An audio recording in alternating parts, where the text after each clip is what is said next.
Praise the Lord.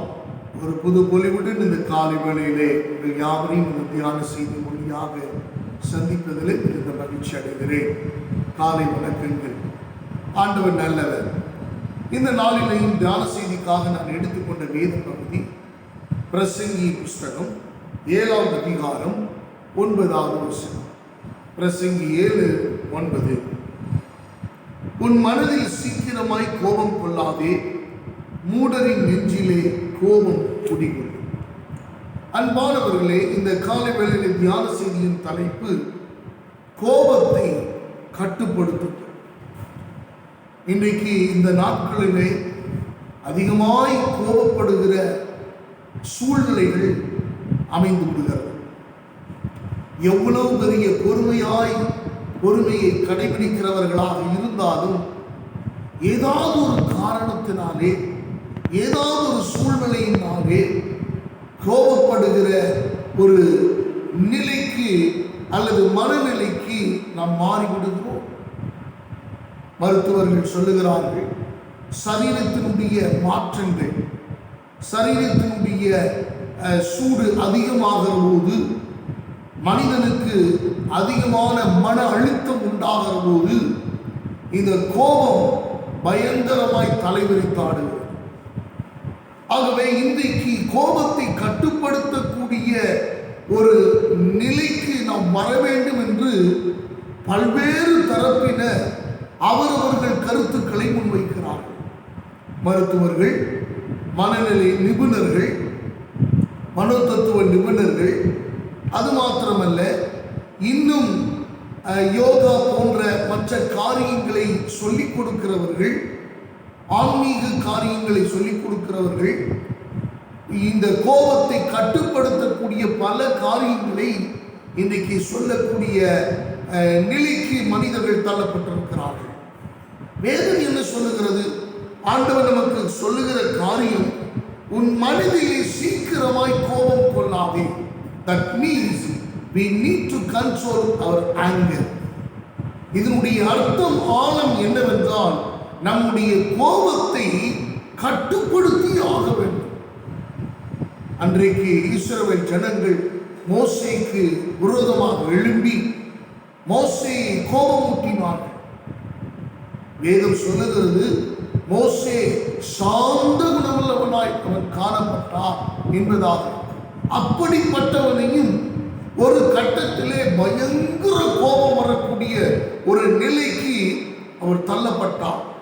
அதனாலேதான் 40 நாள் இரவும் பகலும் தேவ பர்வதத்திலே காத்திருந்து ஆண்டோடத்திலிருந்து பெற்று வந்ததான அந்த கற்பலகைகளை இந்த ஜனங்கள் கீழே வந்து மலையிலிருந்து இறங்கி வந்து பார்க்கிற போது பயங்கரமாக கூட்டம் கூடி விக்கிர ஆராதனை செய்து கொண்டு ஒரு கண்டுக்குட்டியை செய்து அதை ஆரோனுடைய தலைமையிலே வணங்கி கொண்டிருந்ததை பார்த்து ஆத்திரமுற்று கோபமுற்றவனாய் அந்த கற்பலகைகளை உடைத்து போட்ட சம்பவம் நம் யாவரும் அறிந்த ஒரு காரியம், நம்முடைய நினைவுக்கு வருகிற விஷயங்கள். ஆகவே இந்த காலகட்டங்களிலே இந்த கோபத்தை நாம் கட்டுப்படுத்தாவிட்டால், அல்லது கோபம் நம்மளை மேற்கொள்ளுமே ஆனால், இந்த கோபத்துக்கு நாம் விட்டு கொடுப்போமே ஆனால் நம்முடைய நிலை பரிதாபமே. கோபத்தை கட்டுப்படுத்துவதற்கு நாம் பழக வேண்டும். ஒரு முறை தாவீதுடைய வாழ்க்கையில் நடந்த சம்பவம். தாவீதுடைய குமாரனே அவருக்கு விரோதமாய், தகப்பனுக்கு விரோதமாய் எழும்பி ராஜ்யபாரத்தை இழுத்து அவன் வசப்படுத்தி கொள்ளுவதற்காக ஒரு கூட்டத்தை சேர்ந்து பயங்கரமாக தன் தகப்பனுக்கு விரோதமாக செயல்பட்டுக் கொண்டிருக்கிறான். தாவீது ஒன்றும் செய்ய முடியாத ஒரு நிலை. அப்படிப்பட்ட நிலையிலே வெறும் காலோடு ஒலிவ மலைக்கு நேராக தேவ பர்வதத்தை நோக்கி அவன் நடந்து கொண்டிருக்கிற போது அருகாமையில் இருந்த ஒருவன் அவரை பரியாசம் பண்ணி கொண்டே வருகிறான், தூஷித்து கொண்டே வருகிறான், இகழ்ந்து கொண்டே வருகிறான். அப்பொழுது பக்கத்தில் தாவீதும் வசமாய் இருந்தவர்கள் எல்லாரும் அவனுக்கு விரோதமாய் எழுப்பி, ஏன் இப்படி பேசுகிறான், ஏன் இப்படி காண்பிக்கிறான், ஏன் இப்படி அவதூறு பேசிக் கொண்டிருக்கிறான் என்று சொன்னபோது, இதற்கு ஏதாயிலும் தீர்வு காண வேண்டும் என்று தாவீதிடத்திலே சொன்னபோது தாவீது சொல்லுகிறார், நல்ல அவன் பேசுவதற்கு இந்த காலகட்டத்தில் தேவன் அனுமதித்திருக்கிறார். நாம் ஒன்று செய்யக்கூடாது, விடுங்கள் அவன் பேசட்டும் என்று அதற்கான தீர்வை மௌனமாய் இருப்பதை குறித்து அவர் சொன்னதை நாம் பார்க்கிறோம். அன்பானவர்களே, பல நேரங்களிலே இந்த கோபத்திற்கான தீர்வு என்னவென்றால் மௌனம்தான், அமைதிதான். நாம் கோபப்பட்டால் அல்லது கோபத்தினாலே பல இழப்புகளை சந்திக்க கூடாது என்று நாம் விரும்பினோமானால் நாம் மௌனமாய் இருக்க பழக வேண்டும், அமைதியாய் இருக்க பழக வேண்டும், கோபத்தை கட்டுப்படுத்த பழக வேண்டும். கோபத்தினால் விளைவு பாதிப்பு நமக்கு மாத்திரமல்ல, எதிர்முனையில் இருக்கிறவர்களையும் நம்மை சுற்றிலும் இருக்கிறவர்களையும் அது பாதிக்கும் என்பதை நாம் புரிந்து கொள்ள வேண்டியது அவசியமாக இருக்கிறது. கருமையானவர்களே, இன்னைக்கு பல தேசங்களுக்கு யுத்தம் நடந்து கொண்டிருக்கிறதான காரணம் என்ன? ஒரு தேசத்துக்கு இன்னொரு தேசத்துக்கும் சாதகமாய் பேசுகிறவர்கள் பேசுகிற வார்த்தைகள், ஒரு சின்ன வார்த்தைகள் தவறு ஏற்படுமானால், பிசகு ஏற்படுமானால் அது யுத்தமாக, அது போராக, அது நாட்டுக்கு நாடு விரோதமாக செயல்பட ஆரம்பிக்கிறது. அன்பானவர்களே, நம்முடைய வாழ்க்கையில் கோபத்தை நாம் கட்டுப்படுத்தியே ஆக வேண்டும். We need to control our anger in our life. நம்முடைய வாழ்க்கையில் நாம் கட்டுப்படுத்தினால் தான் மிகப்பெரிய வெற்றியை, ஆசீர்வாதத்தை, மேன்மையை, ஆரோக்கியத்தை நாம் அடைய முடியும். இன்னைக்கு கோபத்தினாலே எத்தனை இழப்புகள், எத்தனை சண்டைகள், எத்தனை பகைமை உணர்வுகள், எத்தனை போராட்டங்கள், ஆகவே எத்தனை இழப்புகள், நஷ்டங்கள் அவைகளினால் வருகிறது. ஆகவே இந்த கோபத்தை கட்டுப்படுத்துவதற்கான தீர்வு என்ன? அமைதியாயிருக்கும். கருமையானவர்களே, வசனம் சொல்லுகிறது, உன் மனதில் சீக்கிரமாய் கோபம் கொள்ளாதே. அவ கோபத்துக்கான அந்த விதை நம்முடைய இருதயத்தில் விழும்போது அல்லது மனதில் விழும்போது அதுக்கான போஷாக்கு, அதுக்கான தண்ணீர் நம்மை ஊற்ற ஆரம்பிப்போமானால் நிச்சயமாக அது வளர்ந்த அந்த கோபம் பெரிய அளவிலே அது பெருக்கெடுத்து அது நம்மை பாதிக்கும் என்பதை நாம் புரிந்து கொள்ள வேண்டும். தேவனுடைய கரத்தில் இருக்கிற நாம் இந்த கோபத்தை கட்டுப்படுத்த பழக வேண்டும். என்ன முயற்சி எடுத்திருக்கிறோம்? இந்த கோபத்தை கட்டுப்படுத்துவதற்கு நாம் செய்கிற காரியம் என்ன? அன்பானவர்களே, அதற்காகத்தான் வேதத்தை வாசிக்கும் போது நம்முடைய மனது ரொம்ப கட்டுப்பாடோடு இருக்கும். வேதத்தில் இன்னொரு வசனம் சொல்லப்பட்டிருக்கிறது, பட்டணத்தை பிடிப்பவனை பார்க்கிலும் மனதை அடக்குபவன் உத்தமன். நீ எல்லாம் சம்பாதித்தாலும் என்ன நிலைமையில இந்த சமுதாயத்திலே, இந்த உலகத்திலே ஒரு மேம்பட்ட நிலைமையில நாம் கடந்து சென்றாலும் இந்த கோபத்தை கட்டுப்படுத்த நாம் பழகாவிட்டால் நம்முடைய வாழ்க்கையில் நம்முடைய மேன்மை, வளர்ச்சி அடைந்து பிரயோஜனம் இல்லை. ஆகவே மனதிலே வருகிற இந்த கோபம் அது ஆரம்பிக்கும் போதே, தான் ஆண்டவர் சொன்னார், சூரியன் அஸ்தமிக்கிறதுக்கு முன்பதாக உன்னுடைய கோபம் தனிய கடவுது. நம்முடைய கோபத்தை நாம் கட்டுப்படுத்தியே ஆக வேண்டும். கோபத்தை வளரவிடக்கூடாது. கோபத்தை நாம போஷாக்கு வைத்து அதை மென்மேலும் வளர செய்து இருக்கக்கூடாது. அது அப்படியே அதை அழிக்க தெரிந்திருக்க வேண்டும், அதை கட்டுப்படுத்த தெரிந்திருக்க வேண்டும். அதற்கான பயிற்சிகளை நாம் எடுத்துக்கொள்ள வேண்டியது அவசியமாக இருக்கிறது. அதற்கான பயிற்சி உச்சக்கட்டம் மௌனமே. நாம் அமைதியாயிருக்க, மௌனமாயிருக்க பழகுவோமானால் நிச்சயமாக இந்த நம்முடைய கோபத்தை மேற்கொள்ள முடியும். கோபத்தை நம் காலின் கீழே போட்டு மிதிக்க நம்மால் முடியும். ஆண்டவர் நம்முடைய வாழ்க்கையிலே இந்த கோபத்தை கட்டுப்படுத்த உதவி செய்வாராக. ஒரு சம்பவத்தை நான் உங்களுக்கு முன்பதாக நினைப்பூட்டி இந்த தியான செய்தியை நான் நிறைவு செய்ய நான் வாஞ்சிக்கிறேன். என்னவென்று சொன்னால், ஒரு கொடிய விஷப்பாம்பு ஒன்று மர வேலைகள் செய்கிற பட்டறைக்குள்ளாக அது புகுந்து கொண்டது. அந்த இடத்துல வேலை செய்ய ஒருவரும் இல்லை, என்று வரவில்லை. இந்த கொடிய விஷப்பாம்பு போய் அந்த பட்டறைக்குள்ளாக ஏதாவது நமக்கு கிடைக்குமா என்று பார்ப்பதற்காக அந்த மர வேலைகள் செய்கிற பட்டறைக்குள் புகுந்து கொண்டது. புகுந்த போது எதிர்ச்சியாக, எதிர்பாராத விதமாக, அது துரதிருஷ்டவசமாக மரம் அறுக்கிற ஒரு ரம்பத்திலே அது தன்னுடைய சரீரத்தை உரசிய போது யாரோ ஒருவர் நம்மை தீண்டுகிறார்கள். யாரோ ஒருவர் நம்மை காயப்படுத்த பார்க்கிறார்கள், யாரோ ஒருவர் நம்மை சேதப்படுத்த பார்க்கிறார்கள், யாரோ ஒருவர் நம்முடைய உயிரை கொல்ல பார்க்கிறார்கள் என்று எண்ணி அந்த ரம்பத்திலே தன்னுடைய சரீரத்தை சுற்றி கொண்டது. அந்த ரம்பத்தில் இருந்ததான கூர்மையான பற்கள் அந்த பாம்பனுடைய சதையை கிழிக்க ஆரம்பித்தன.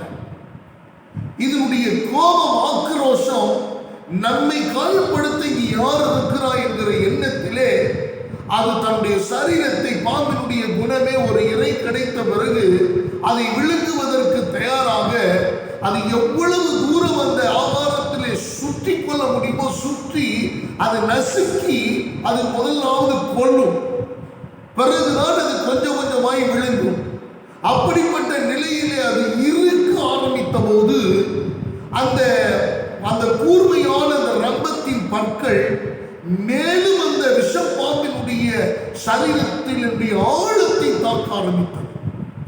இதை அறியாத, இதை உணராத, இதை பற்றியான விழிப்புணர்வு இல்லாத இந்த கொடிய விஷப்பாம்பானது என்னை யாரோ பாதிக்கிறார்கள், யாரோ என்னை கோபப்படுத்துகிறார்கள், யாரோ என் சரீரத்தை காயப்படுத்துகிறார்கள், யாரோ ஒருவர் என்னை அடிக்கிறார்கள் என்று சொல்லி தன்னுடைய முழு பலத்தையும், தன்னுடைய முழு சரீரத்தினுடைய முழு விஷத்தன்மையையும் அது பயன்படுத்தி அந்த ரம்பத்தினுடைய அந்த பற்கள் இன்னும் ஆழமாய் பதிந்தாலும் பரவாயில்லை, அதை கொல்ல வேண்டும் என்கிற எண்ணத்திலே அது நொறுக்குனது. அது சுற்ற சுற்ற சுற்ற அது மேலும் இருக்க இருக்க இருக்க ஒரு கட்டத்திலே அதனுடைய பாம்பனுடைய சரீரத்தினுடைய ஒரு சில பகுதிகள் துண்டு துண்டாய் போயின. அந்த அந்த அந்த ரம்பத்தில் இருந்ததான கூர்மையான பற்கள் இந்த விஷ பாம்பனுடைய சரீரத்தை கிழித்து போட்டன. எனக்கு அருமையானவர்களே, அதே இடத்துல இரத்த வெள்ளத்திலே அது அந்த சர்ப்பமானது செத்து போனது. எனக்கு நாம் புரிந்து கொள்ள வேண்டிய ஒரு ஆழமான காரியம் இந்த சம்பவத்திலே உண்டு.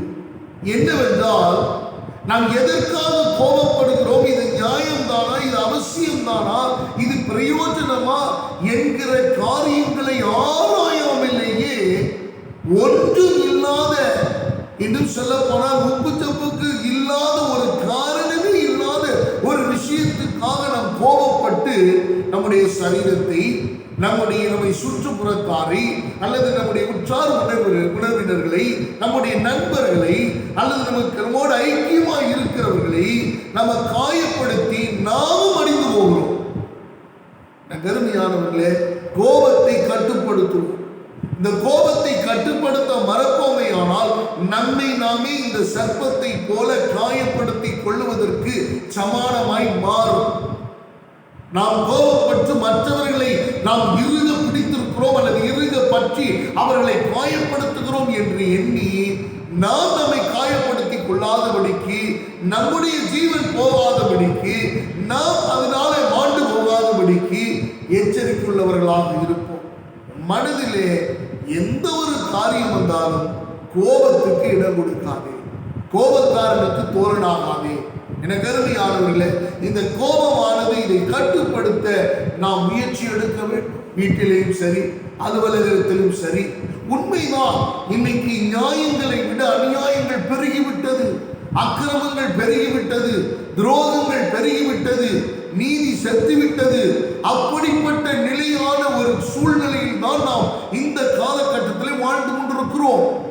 ஆனால் நாம் புரிந்து கொள்ள வேண்டிய காரியம், துன்மார்க்கமாய் ஒருவன் செய்கிறான் என்பதற்காக நாம் கோபப்பட்டு துன்மார்க்கன் செய்யாத கொலைபாதகமான காரியத்தை நம்முடைய கோபத்தினாலே செய்து மாட்டிக்கொள்ளாதபடிக்கு நாம் எச்சரிக்கையாக இருக்க வேண்டும். கோபம் என்ன வேண்டுமானாலும் நம்மை செய்ய வைக்கும். ஆகவே கோபத்தை கட்டுப்படுத்துங்கள். குடும்ப வாழ்க்கை ஆனாலும் சரி, ஊழியம் ஆனாலும் சரி, நம்முடைய வாழ்க்கையிலே நண்பர்கள் வட்டாரங்களில் ஆனாலும் சரி, உறவுகள் வட்டாரங்கள் ஆனாலும் சரி, இந்த கோபத்தை நாம் கட்டுப்படுத்தி ஆக வேண்டும். கட்டுப்படுத்த பழக வேண்டும், கட்டுப்பாட்டுக்குள் கொண்டு வர வேண்டும். அதற்கான ஆயுதங்களாக பயன்படுத்தின காரியங்கள் மௌனம், அமைதி, பொறுமை, இவைகள் தான் இந்த கோபத்தை கட்டுப்படுத்தும் வெறும் ஆயுதங்கள் என்பதை நாம் புரிந்து கொள்ள வேண்டும். எனக்கு அருமையானவர்களே, இம்மிடியட் ரெஸ்பான்ஸ், கோபப்பட்டு ஒருத்தவர்கள் நம்மை இகழுவார்களானால், காரணமே இல்லாத நம்முடைய ஏதாவது நம்மை காயப்படுத்துவார்களானால், நமக்கு தேவையில்லாத பிரயோஜனம் இல்லாத அல்லது நாம் அதை செய்திராத போது நம்மை குற்றப்படுத்துவார்களே ஆனால் நீங்கள் பொறுமையோடு இருங்கள். இன்னைக்கு நிறைய நேரங்களில் நான் செய்யவே இல்லை, நான் ஏன் பொறுமையா இருக்கணும், நான் ஏன் கோபப்படக்கூடாது, ஏன் எனக்கு அவங்க இங்க இந்த காரியத்தின் இடத்துல சொல்லுகிறார்கள் என்றெல்லாம் தேவையில்லாமல் கோபப்பட்டு இன்னைக்கு நாம் நம்முடைய சரீரத்தை கெடுத்துக் கொண்டிருக்கிறோம் அல்லது நம்மை சுற்றுப்புறத்தாரையும் நம்ம பாதிப்புக்குள்ளாக்குகிறோம் என்பதை நாம் அநேக வேளையிலே புரிந்து கொள்ளுகிறது. மாணவர்களே, இந்த சர்ப்பத்தை எண்ணி பாருங்கள். அது உயிரில்லாத ஒரு ரம்பம், அது மரத்தை அறுக்கிற ரம்பம். அந்த ரம்பத்திடத்திலே இந்த உயிருள்ள பொருள் போய் தன்னுடைய கோபத்தையும் ஆக்ரோஷத்தையும் அது காட்டி தன்னை மாய்த்து கொண்டது. இன்னைக்கு நிறைய பேருடைய வாழ்க்கை அப்படித்தான்.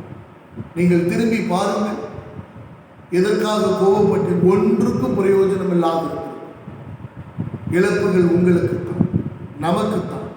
நாம் கோபத்தை கட்டுப்படுத்துவோம், கோபத்தை தூக்கி எறிவோம், கோபத்துக்கு இடப்படாதிருப்போம், கோபத்துக்கு நம்முடைய மனதில் இடம் இல்லை என்று அறிக்கையிடுவோம். கோபத்தை கட்டுப்படுத்தும் பொழுது சமாதானம் வரும், ஆறுதல் வரும், பலவீனங்களுக்கு பதிலாக பலன் வரும், சுகம் வரும், ஆரோக்கியம் வரும், நன்மையான காரியங்கள் நம்முடைய வாழ்க்கையில் நடக்கும். ஆகவே அன்பானவர்களே, நம்முடைய வாழ்க்கையில கோபப்படாதபடிக்கு கோபத்தை கட்டுப்படுத்துவோம்.